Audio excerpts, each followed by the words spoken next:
Hey everyone, I'm Divya and this is Uplift, a show where we meet everyday women being everyday phenomenal. And today, we're back with another episode of Badass Entrepreneurs. And we have Ann today, who is my badass entrepreneur friend, and she started her new venture, Ann Gottlieb Design. What a great name. We're going to talk about that a little bit. Welcome, Ann. Thank you for having me. Nice to meet you all. It is so good to see you. I feel like since COVID hit, I haven't seen you. It's been a while. I know. It's been a while. Yeah. And we have to get drinks at some point. Yeah. Okay. So, we're going to do this quick today. So, can you tell us a little bit about your business venture? Yeah. So, I recently started my own residential interior design business after practicing interior design in the corporate and retail world for almost 20 years now. And you've had a lot of experience. You worked with like multiple companies. How did the inspiration? Why did you become an interior designer? It really started when I was very young. I always really loved going into different people's homes, and I remember getting really excited about homes that were pretty cool at that time. And I remember my mom thinking like, "What do you care so much about this for?" And I was also super into fashion, and I would have my mom take me to New York City. We would pick out fabrics at Jill Zarin's fabric shop, and then she would make me clothes that I would draw up. So I've kind of always been really interested in design ever since I was pretty little. Okay. Did your mom have influence on you? Not at all. My parents have no style or taste. They don't dress well. Their house is a mess. And what about like anybody in your family? Like, why were you the only one? I mean, my grandma on my mom's side liked drawing up homes, and she in the 60s had a really cool mid-century modern house, and some of my dining chairs here are from her. But to be honest with you, though, like her taste was only cool in that time. It didn't evolve, she didn't continue to like mid-century modern. So honestly, we're getting back to what you're saying. I don't know. I mean, there was her, and she was definitely, I think, probably part of it, but like she was not super into style and taste. So I don't know. Want to give your grandma a break. I know, no, I feel, I mean, like, I'm just, like, when I knew her, she wasn't, like, dressing stylishly or anything, and she didn't have, like, this crazy cool home, but I know when my mom grew up, she did, so, I don't know. Okay. And you went to school for it, I'm assuming? Yes, I actually started off college at SCAD for fashion design, and then my dad was really worried I wouldn't make any money and that I should be a lawyer or a doctor, so I switched to Virginia Tech and was pre-law, and I was sleeping through my classes.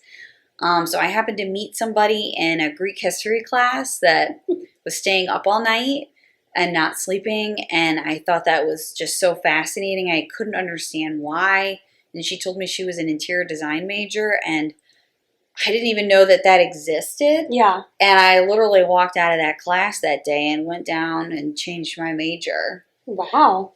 That must have been weird, but yeah. What about your parents? What was their reaction to that? I don't remember. I think my dad was worried I wasn't going to make any money. And I don't remember my mom even saying anything. She was probably just like, oh, well, whatever. And that ended up being it. But it's what I'm supposed to be doing for sure. Yeah. And what do you specialize in? Right now, residential interiors, but I did a lot of hospitality and retail design before switching to solely to residential. Gotcha. What are the main differences between designing like a commercial space, office space, or like a retail or residential? So I would say with designing an office, you definitely obviously, you want it to be tied to the company's mission and a way to make working there as efficient and as best as it could be. So, like, if you're a design firm, you want to make sure it's collaborative. If you're more of a law firm, you want to figure out a way for them to have the most focus and get what they can do done the best that they can. But you can have, I guess. Other interior designers might disagree with me. I wouldn't say an office space, though, is as highly themed as retail, hospitality, and restaurants, which once I realized that they existed, my brain it clicked a lot better, and having that real reason to design for a brand and what the brand is trying to attract people to, that just made me went nuts. And it was even cooler that you could come up with these crazy concepts and they didn't seem tacky. Right. You know, a lot of times I felt like concepts that I would try to come up with for corporate spaces felt forced and felt tacky. But in retail and hospitality, I mean, you could use tacky words, and it was like, yeah, that's what we want people to feel. So in retail and hospitality, you really want people to feel an emotion and be surprised and be delighted when they walk into the space and meander around the space, so much more so than when you're talking about an office. Yeah. And it's all about those surprise and delight moments that you can find as little golden nuggets, right, you know, when you're wandering through. But with residential, what I really like is that it's so highly personalized. And what I tell my clients is I'm not designing for me, which I found a lot of designers to do. I'm designing for the client. It's kind of bringing the client's maybe thoughts or dreams into reality, into a way hopefully better than they could have ever thought it would be executed. And I like that it's a more emotional, personal space than any other space I've worked on before, because people's interests are so highly vested in what you're coming up with, and they truly have to enjoy it and live in it. So it's so important to nail it. I would say so much more so than a corporate space, because it's, you know, if people don't like it, I mean, you know, who really cares? They've already spent all that money and they're sticking with it. But someone's home, if they don't like it, I mean, they're gonna, if it really pisses them off enough, they'll move. You know? Yeah. The idea has been in the making for a very long time. Why now? You know, I think with COVID, like so many different people, it has become a time that you think about what it is that you truly want. And I just kind of realized I wasn't happy doing what I was doing. I wasn't learning anymore. And I had wanted to start a business before I turned 40. And it just kind of seemed, I'm going to be 40 in December. It just kind of started to seem like the right time to do it. And things quickly just started falling into place. Yeah. You know, it's weird. You're really scared at first. So scared. But it's once you make the leap to actually leave your full-time job and just do it, I don't know, I feel a lot less scared now. Yeah. So when you finally decided to take the leap, what was the first thing you did? Well, I still kept my job at the time. I think I did it for about 6 months, but I got a lawyer. And I wanted to make sure that my business was set up properly so that in case I got too busy later on, I wouldn't have any consequences of not doing that at the start. So I wanted to get that sorted. And then I worked towards getting a trademark for my name and my logo, because there actually is another Ann Gottlieb out there that's super famous. Really? Yeah, like design. She creates all the scents, like Dove and you know, a lot of Unilever scents, and then a lot of signature perfumes. And she's great. We actually met. Oh wow. But you know, I wanted to make sure that all ducks were in a row. The second thing I did was think about how I wanted to be represented as a business, and so I thought about what my logo would be and created a logo, and then kind of how else my business would read on all platforms. So print media, creating different social media accounts, and what I wanted to represent and show on those. Building a website. What is it that I wanted my website to share about my business? Did I want it to have my process, how I think about things, you know, thinking through things like that. That'll take some time. And then the next thing I did was you have to figure out your money situation. Where are you going to have your business banking? Where are you going to get a corporate credit card from? Because those types of things don't happen overnight, especially when you're starting a new business. There's a lot of checks and balances. And I definitely recommend going with a bank that has a physical branch that you can go to, and then one that takes wires. Because when you don't have that, it actually kind of, you'll eventually see it'll be a struggle. And then after that, you know, like I paid someone fabulous to do my headshots. I wanted to make sure that my marketing material came across as the brand I wanted to represent. They're amazing pictures. I've seen them. Oh, thank you. And then I have to say probably the best thing that I've done to date is join a B as in boy, N as in Nancy, I as in igloo group. And that's basically like a support system of other small business owners. And the purpose is for you to give referrals to the people in your BNI group. And if you are giving other people referrals, you in return will get your own referrals. And I would say probably half of my revenue to date has been from my BNI group. Oh, really? Mm-hmm. Oh, that's amazing. Mm-hmm. Okay. And you said there are multiple chapters. There are multiple chapters of BNI. Well, they're all over the world, but there's multiple chapters even in the Northern Virginia area. And actually, if anybody wants to ask me about it, just reach out to me. But the cool thing is with each group, you can't have more than one person with that specialty. So there's no other interior designers allowed in the group. And that way we're not competing for business, which is really great. You build this like community, right? It's like, that's like your pod basically. Yeah. And you're just out there to help each other out. Yeah. And you can connect with them at any time and get, you know, resources and help on, you know, things about starting your own business. And BNI offers a lot of courses about different things you need to be thinking about and having a coach and a plan. So is it like a membership, like you have to pay for it? You do have to pay for it, okay. But I would have to say it has been very well worth it. Gotcha. Yeah, I definitely paid for the membership and then some by a long shot. Okay.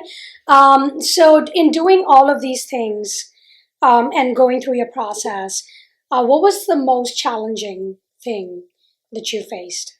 I did not, the process I used for design in commercial and retail did not work at all for residential. So I realized I needed a different process. And one of my really good friends, Jessica Taylor Williamson, she also owns another interior design business, JTW Design in Richmond. She told me about a course I could take called The Business of Design. And that saved me. That process works. And so, you know, after my first few stumbles of what I thought was the right process, I've been implementing that, and it's amazing. So I would suggest whatever field you're going into, see if there's some kind of a really good recommended training course, and you might be able to get good recommendations from people on Insta or Facebook. You'll see what the pulse is. Okay. But yeah, that was probably the hardest, is figuring out my process. You also have to keep telling yourself inside, like, you can do this. Yes, you are the one making all the decisions, but do it. Don't be scared. It's really hard to do. I think to listen to your gut is not like an easy thing. Yeah, you definitely have to start listening to your gut with your own business. Okay. So what's next for you? You know, I think eventually I wouldn't like my business to grow to any more than 10 designers. And then in addition to that, you know, other people to help support things like accounting and stuff like that, things that I don't like to do. But I, you know, just really like to get my name on the map in the US for residential design. And then it would be great to kind of get back into hospitality and retail eventually. Oh, so give us some of your best tips on how to think about changing things up for your home. First thing is what's your budget going to be? And do some research on what numbers in your area are covering, and ask your friends, ask on Facebook groups how much things are costing, so that you have realistic expectations on what it is you can achieve for the amount of money that you can spend. And then I think after that, you know, once you kind of hone in on exactly what it is you're going to do, get inspired by things on Pinterest and start to track with all the things that you're pinning. Are there common threads between them to start to give you an idea of, oh, I think maybe that is something I like and I need to make sure that I do that. Or I think that may be a style I like and I need to make sure I need to do that. For instance, like if you're looking at kitchens, if you keep pinning images that have teal backsplash tiles or square backsplash tiles, maybe it's a sign, you know, when you're thinking about your kitchen, you need to start making sure you hone in on picking something like that. And then I would say, past that point, you have to determine, do you want somebody to help you with the renovation, or is this something you're going to do it yourself? If you feel like you can't get it past it, then obviously, you know, hire an interior designer. If you feel like you can do it yourself, you know, start researching based upon those Google images. Where are all those items coming from? And, you know, start your shopping and start figuring out, you know, a contractor that can build together what it is that you're pointing out in the pictures that you like. I mean, the supply chain is really bad during COVID, right? Like, I've been waiting for my couch for like 8 months now. Yeah. So at this point, I really, really like the couch, but I am at a point where should I just start redoing my search? But even if I do, you'll still have to wait. Still have to wait anyway, right? So I would call the company and try to talk to a couple different people and ask them, like, is my sofa on the boat? Like, is it already loaded, or has it not been loaded on the boat? Like, okay, if it has, then like, did it get lost in the warehouse? Like, start asking a lot of questions, and you'll, this is what I do it all the time, because I'm like, where's my order? Where's my order?